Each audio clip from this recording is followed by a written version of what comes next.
오늘 우리가 읽은 본문에 이 기브온이란 족속이 나옵니다. 이 기브온 족속은 가나안의 여러 족속 중에서 한 족속입니다.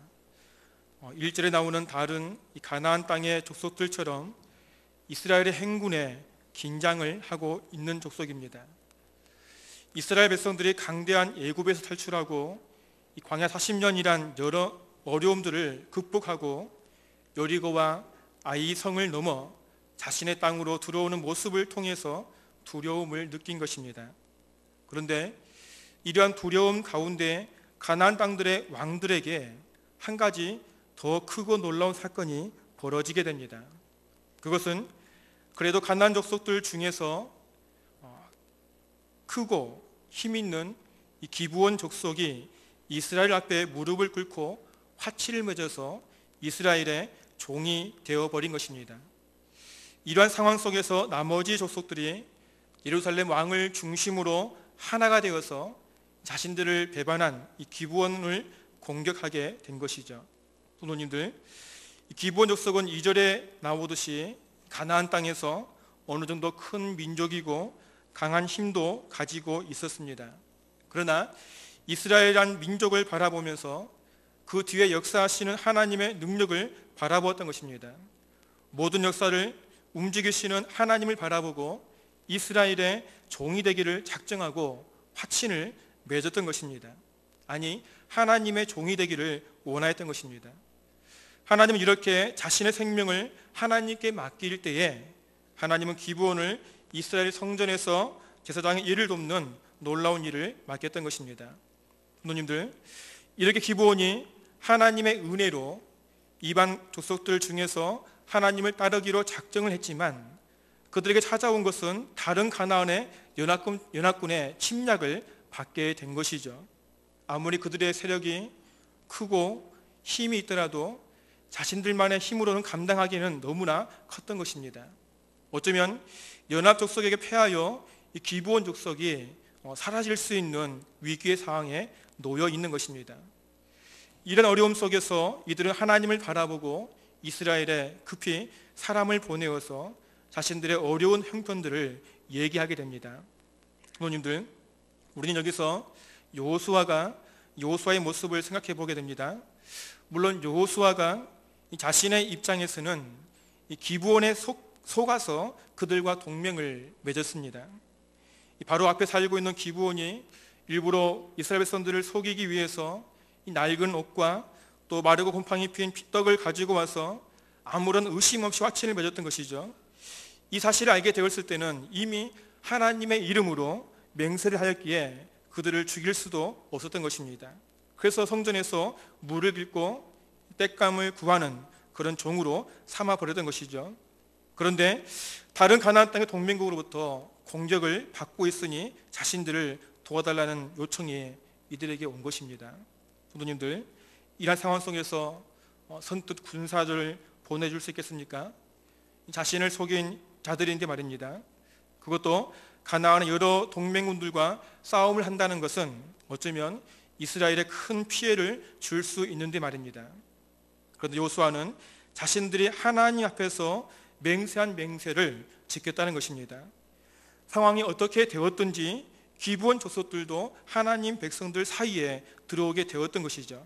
그래서 여호수아는 이 소식을 듣자마자 군사들을 이끌고 기브온을 돕기 위해서 출발을 하였습니다. 성도님들, 이렇게 자신들의 실수로 세운 화친이지만 그 약속을 지키기 위해 달려가는 여호수아의 모습을 하나님은 기쁘게 보셨다는 것입니다. 그래서 하나님은 8절 말씀에 이렇게 말씀하십니다. 8절에 보니까 그때에 여호와께서 여호수아에게 말씀하여 이르시되 그들을 두려워하지 말라. 내가 그들을 내 손에 넘겨주었으니 그들 중에서 한 사람도 너를 당할 자 없으리라 라고 말입니다.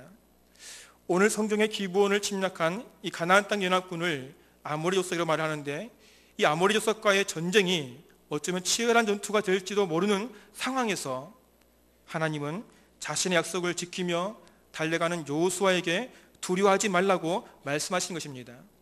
이 전쟁은 내가 내 손에 넘겨주었다는 것입니다. 내가 승리하는 전쟁이라는 것입니다.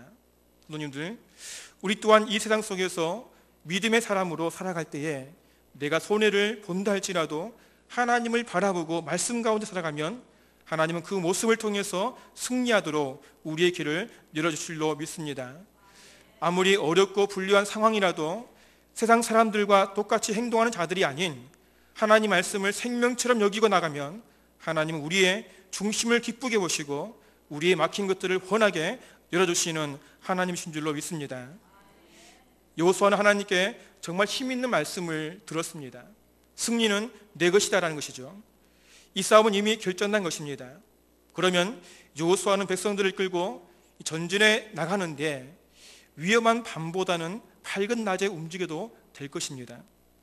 이미 하나님께 승리의 소식을 들었으니 말입니다. 이것이 백성들을 생각하는 그런 지도자의 리더십이 아닐까 생각이 들어집니다. 그런데 여호수아는 그렇지 않았다는 것입니다. 오늘 9절 말씀 보니까 9절 말씀에 여호수아는 길갈에서 밤새도록 올라갔다라고 말씀하고 있습니다. 이미 승리는 우리의 것이니 여유를 가지고 안전하게 올라가는 것이 아니라 하나님께서 우리에게 승리를 주셨다 해도 우리는 우리가 해야 할 일을 충성되이 행하겠다는 것입니다. 비록 기본 족속들은 자신들이 속였다 해도 이 일은 하나님 앞에서 자신이 해야 할 일이기 때문에 나에게 주어진 사명을 소홀히 할 수 없다는 것입니다. 부모님들, 이런 여호수아의 모습을 보시면서 하나님은 어떠하시겠습니까? 자신에게 주어진 사명에 최선을 다해서 충성하는 여호수아를 바라보는 하나님의 마음 말입니다. 지난날에 내가 승리를 너에게 줄 것이다 라고 말씀하신 하나님께서 이러한 여호수아의 충성스러운 모습을 통해서 하나님은 그 약속대로 아모리 족속들이 여호수아 앞에 패하게 하셨던 것입니다. 더 놀라운 것은 하나님은 여호수아에게 승리를 주셨으니 가만히 바라만 보고 있는 것이 아닌 하나님께서 직접 이 싸움에 함께 하셨다는 것입니다.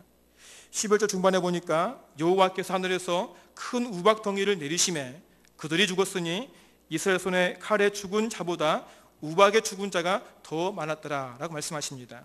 부모님들, 이 여호수아의 충성스러운 모습에 하나님께서는 이들의 싸움에 하늘에서 우박을 내려 싸우셨다는 것입니다. 더 놀라운 것은 여호수아의 칼에 죽은 자들보다 하나님께서 내리신 우박에 죽은 사람들이 더 많다는 것입니다.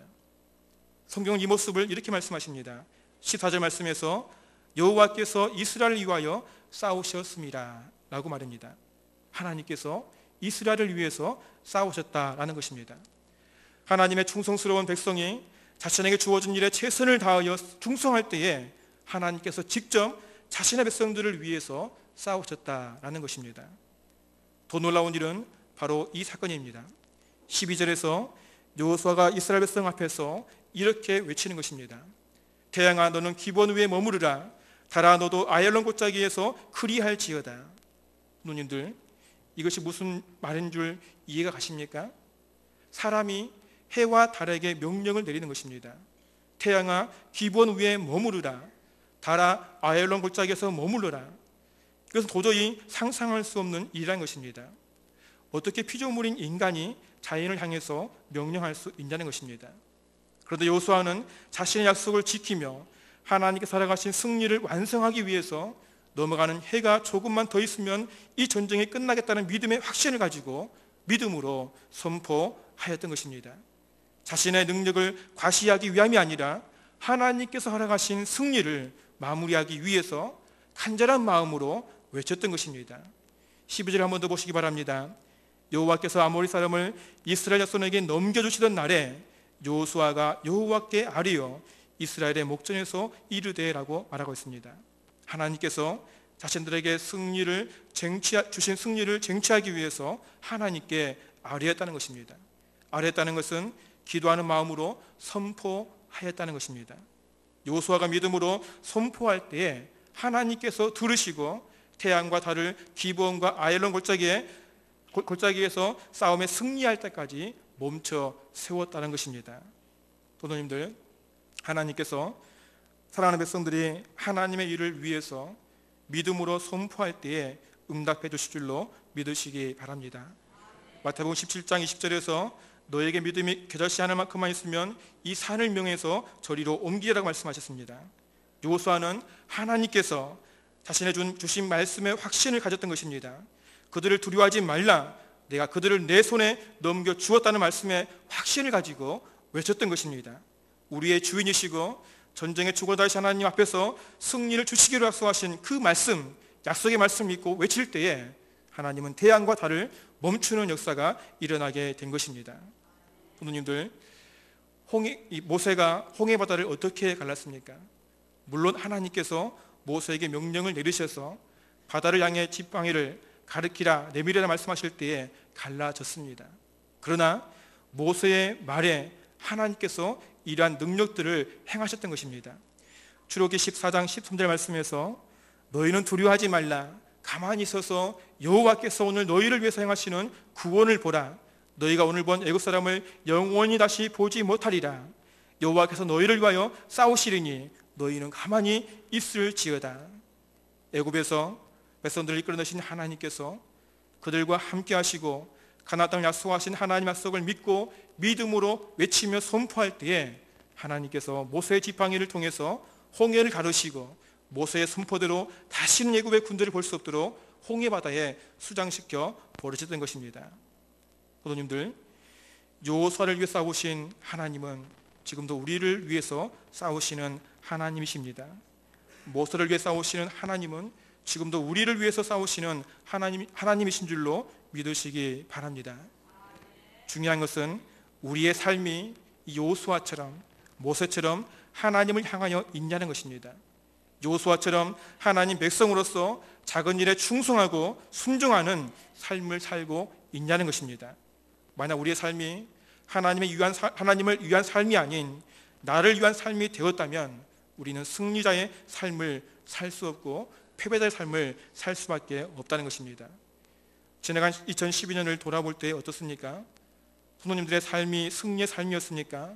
아니면 패배의 삶이었습니까? 문제는 내 삶의 중심이 하나님 중심이냐, 내가 중심이라는 것입니다.